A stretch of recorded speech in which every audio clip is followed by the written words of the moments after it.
Halo semua, gue Swiveling Win. Pada video ini gue akan coba membahas, juga showcase apa sih yang bisa kita lakukan kalau kita kalah lead dalam PvP Pokemon Go.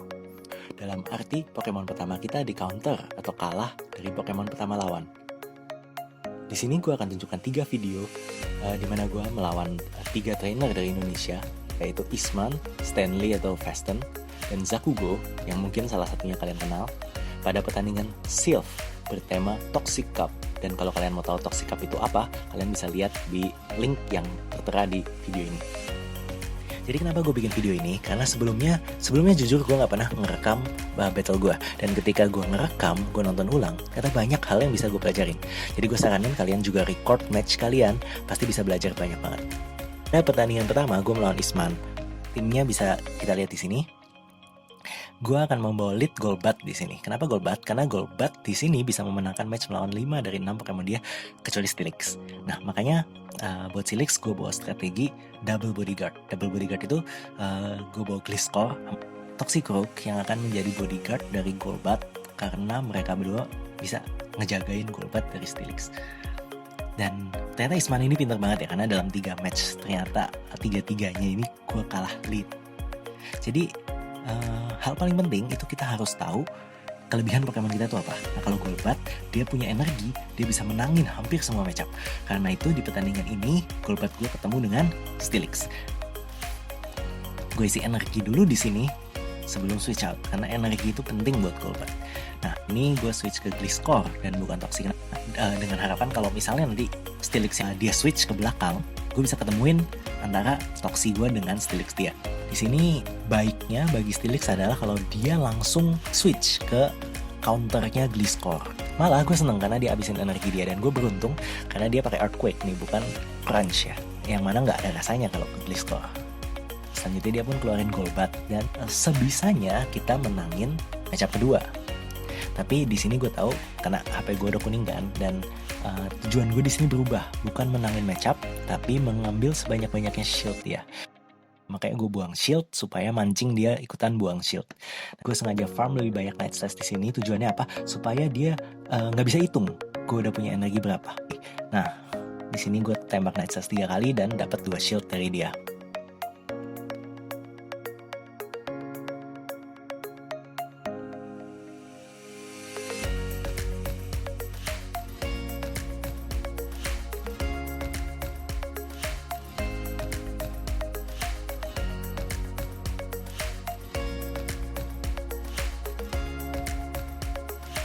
Lalu gue akan kembali dengan Golbat gue untuk nge-farm Golbat dia.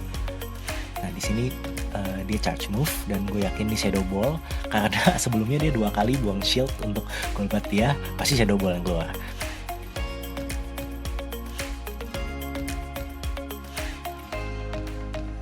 Balik lagi Steelix dia, dan gue nge-switch untuk ya kasih damage lah ke dia. Dan lihat Pokemon ketiga dia apa sih? Ternyata Toxic juga. Dan udah pasti Toxic gue kalah, soalnya HP udah kurang dikit.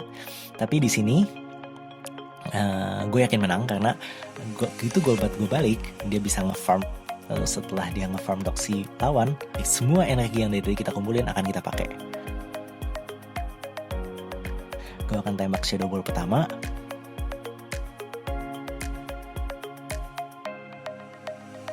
Dan Steelixnya hanya dapat 2 kali Thunder Fang, dan gue akan mencapai Shadow Ball kedua untuk memenangkan pertandingan.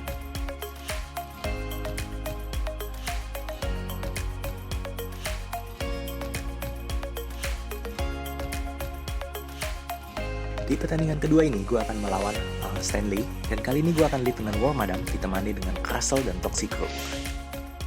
Di awal langsung aja Wormadam gue bertemu dengan Escavalier dari dia, dan ini tentunya sangat jelek, jadi gue langsung switch ke Crustle.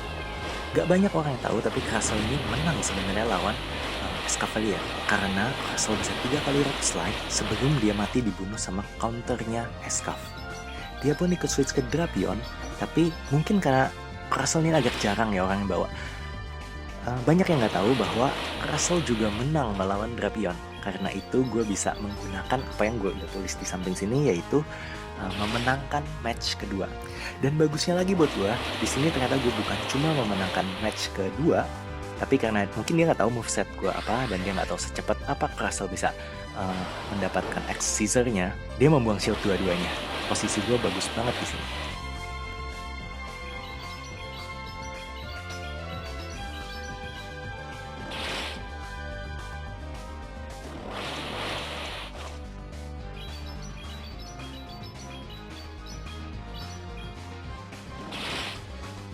Karena gue menang match kedua yang sebenarnya merupakan Pokemon pertama, gue bisa mengontrol pertandingan dan gue bisa pilih ketika dia keluarin Escavalier lagi, gue lawan pakai apa.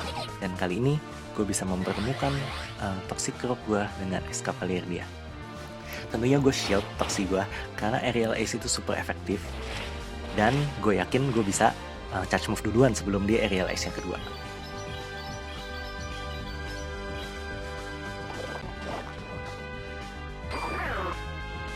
Dan Pokemon terakhir dia ternyata adalah Wormadam. Di sini gue akan menghabiskan Toxicroak gue untuk berusaha satu kali charge move kepada Wormadam dan membuat Wormadam dia kuning.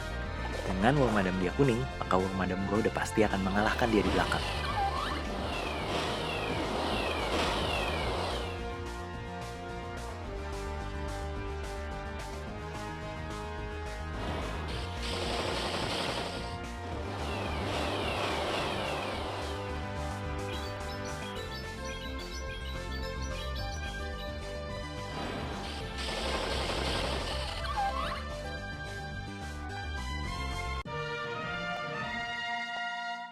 Kali ini tim gue beda dari yang tadi, karena ini adalah turnamen yang berbeda. Di sini gue ketemu Zakugo, dan kali ini gue membawa Escavalier. Dan karena bagus untuk melawan tim Zakugo, gue akan gunakan sebagai lead.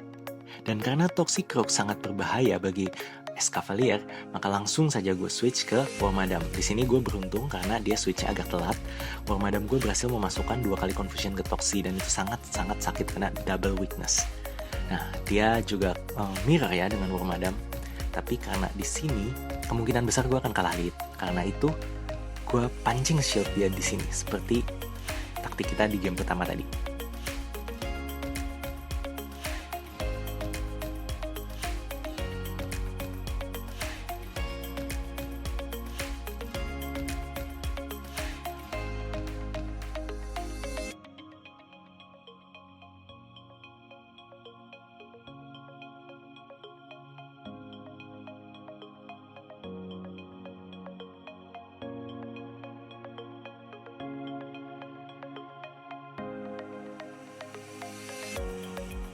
Nah, di sini gue agak nge-lag nih. Gue berharap dapat 1 kali lagi, tapi beruntungnya gue nggak dapet karena Escavalier gue bisa balik dan nge-farm sampai habis Wormadam dia, karena gue masih ada 1 shield.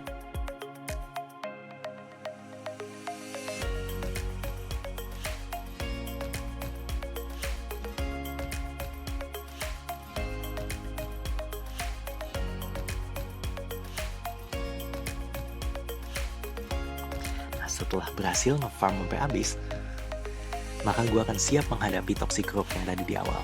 Ketika Toxicroak dia balik lagi, gue akan langsung tembak dengan charge move, yaitu Aerial Ace. Dan karena HP dia udah kuning, Aerial Ace akan one hit KO dia. Dan ternyata Pokemon terakhir dia adalah Bibarel. Ini akan menjadi kemenangan bagi Escavalier.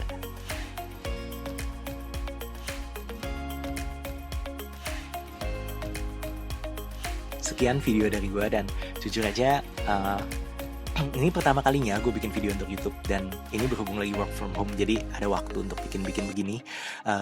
Gue nggak tahu apakah kedepannya gue akan bikin video lagi atau enggak.